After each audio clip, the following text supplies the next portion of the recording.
A finales de 1938, España seguía dividida por la guerra. En Burgos, donde se encontraba el gobierno, surgió una propuesta discreta: crear un memorial que permitiera recordar a los caídos sin avivar las heridas del conflicto. En los despachos de la época, entre informes y cansancio, algunos veían este proyecto como un gesto simbólico. Otros pensaban en una obra capaz de perdurar en el tiempo. La idea aún no era pública, pero ya generaba debate interno. Entre quienes escuchaban aquellas primeras conversaciones estaba Francisco Franco. Sus colaboradores lo describen como un hombre reservado, que observaba mucho y hablaba poco. Le interesaba la posibilidad de crear un monumento que representara la reconstrucción del país. No como un triunfo político, sino como un espacio donde las familias pudieran recordar a sus muertos. Los arquitectos empezaron a preparar distintos bocetos. Se consideró una pirámide, un panteón clásico, incluso un mausoleo abierto. Pero Franco insistía en algo más sencillo: una cruz visible desde lejos, integrada en la montaña. Según quienes estuvieron presentes, su objetivo era transmitir estabilidad en tiempos de incertidumbre. El siguiente paso era elegir el lugar. Los mapas no bastaban. Había que recorrer la sierra para valorar el paisaje. A principios de 1939, un pequeño grupo partió a caballo hacia los riscos de Guadarrama. Buscaban un punto que ofreciera amplitud y presencia, un lugar donde el monumento no dominara la naturaleza, sino que formara parte de ella. Ese recorrido sería clave para el futuro del proyecto. Tras el desfile de la Victoria de 1939, muchos creyeron que Franco dedicaría tiempo al descanso. No fue así. Continuaba pendiente del proyecto del memorial.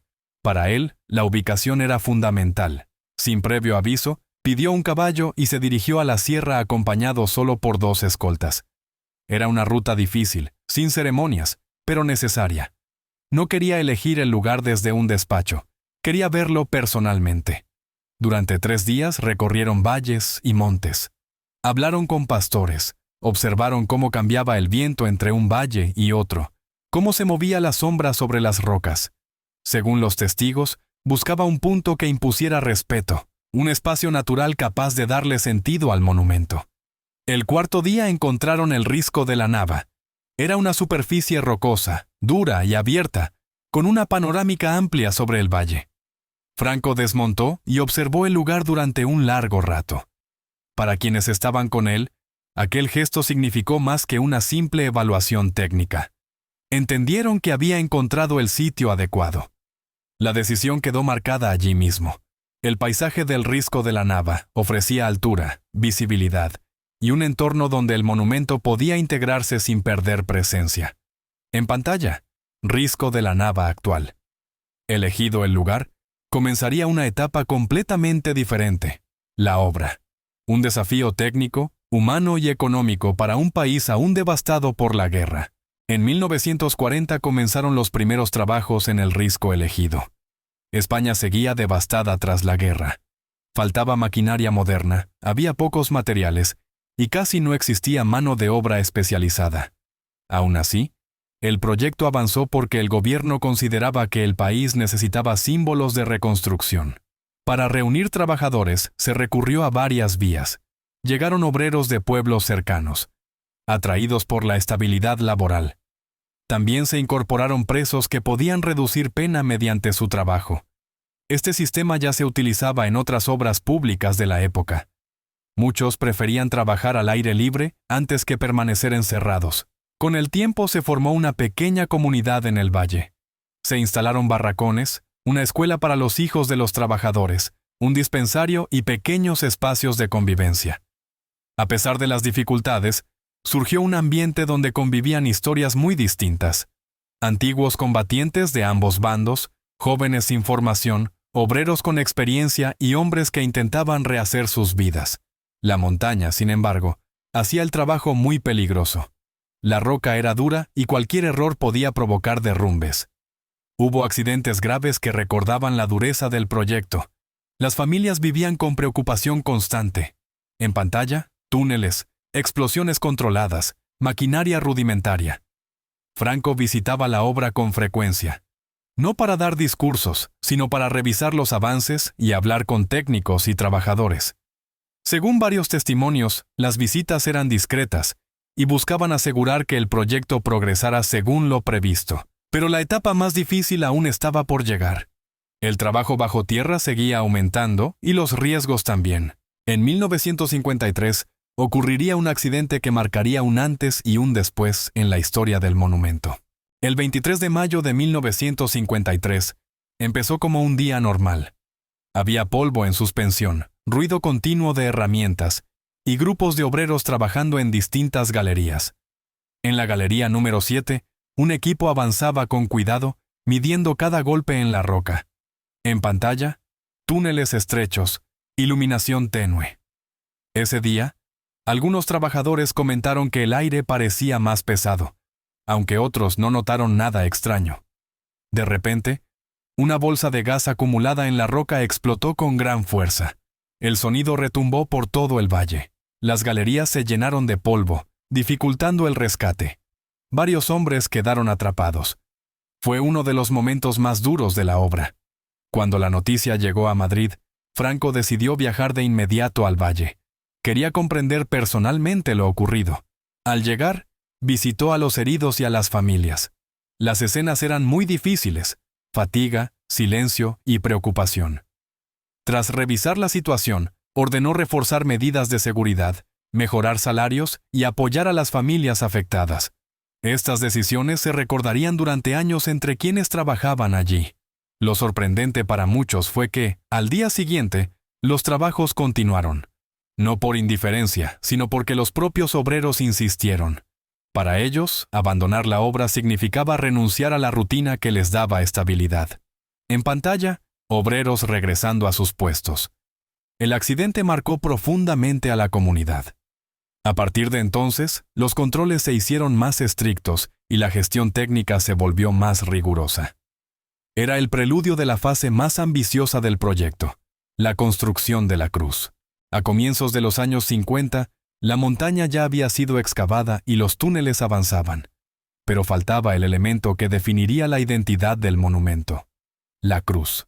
Su diseño generaba debates intensos. Algunos ingenieros proponían soluciones conservadoras. Otros buscaban una estructura monumental y visible desde muchos kilómetros. En ese contexto, Franco seguía el proceso con atención. Para él, la cruz debía transmitir continuidad y estabilidad en un país que aún se recuperaba. En 1950 se convocó un concurso nacional. Llegaron propuestas de todos los estilos. Ninguna convencía del todo. Entonces, según quienes estaban presentes, Franco hizo un boceto simple, que no era técnicamente viable pero sí mostraba la orientación deseada. Una cruz alta, clara y distinta. El arquitecto Diego Méndez tomó esa idea inicial y creó un proyecto realista. La cruz tendría 150 metros, un ascensor interior y una base capaz de soportar fuertes vientos. Era una obra prácticamente inédita en Europa. Los obreros dudaban de que fuera posible levantar algo tan grande en un risco escarpado. Los ingenieros lo veían como uno de los mayores retos de la época. Los cálculos se revisaron muchas veces antes de comenzar. Cuando se inició la construcción, quedó claro que la cruz se convertiría en el símbolo principal del conjunto. Su tamaño, su forma y su ubicación hacían que fuera visible desde gran parte de la sierra. La obra avanzó lentamente, pero con determinación. El siguiente hito sería su inauguración en 1959, un día que recordaría todo el país. El 1 de abril de 1959 se celebró la inauguración del monumento, 20 años después del fin de la guerra. Para muchos españoles, aquel día simbolizaba el cierre de una etapa muy dura. Desde temprano, miles de personas se desplazaron al valle. Llegaron familias, veteranos, curiosos y trabajadores que habían participado en la obra. Muchos recordaban la montaña vacía de los años 40 y se sorprendían al ver en qué se había convertido. La ceremonia fue sobria. Franco apareció serio y concentrado. No buscó protagonismo. Su intervención fue breve. Se limitó a subrayar que el país entraba en una nueva fase. El momento más comentado llegó al final. Los técnicos encendieron el sistema de iluminación y la cruz quedó completamente iluminada. Aunque era mediodía, su silueta destacaba claramente sobre el cielo. Miles de espectadores guardaron silencio. En las casas con televisión, todavía en blanco y negro, la imagen causó fuerte impresión. Para unos significaba memoria, para otros, un símbolo de reconstrucción. En cualquier caso, marcó un antes y un después en la historia del monumento. Con la inauguración, el proyecto quedaba oficialmente terminado. Pero el lugar seguiría siendo protagonista en debates y decisiones décadas más tarde. El 24 de octubre de 2019, se produjo un hecho que generó gran impacto en España. El traslado de los restos de Franco desde el monumento donde habían permanecido durante décadas. El día amaneció gris. Había expectación y tensión. Según las decisiones judiciales, el traslado debía realizarse con un protocolo estricto. En la basílica se encontraban familiares directos y representantes oficiales. Cuando se abrió la losa que cubría el féretro, el proceso se ejecutó con total control y sin público. Aún así, algunas imágenes del exterior circularon rápidamente. El helicóptero elevándose, el valle quedando atrás y la cruz en segundo plano.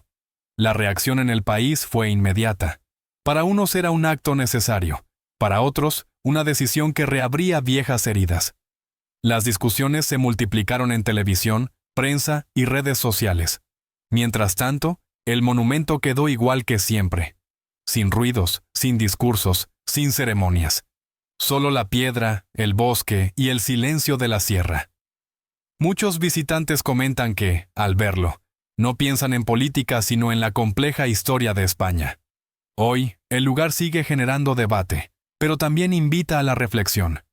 Es un recordatorio de que la historia del país continúa escribiéndose y de que cada generación busca su propia manera de interpretarla.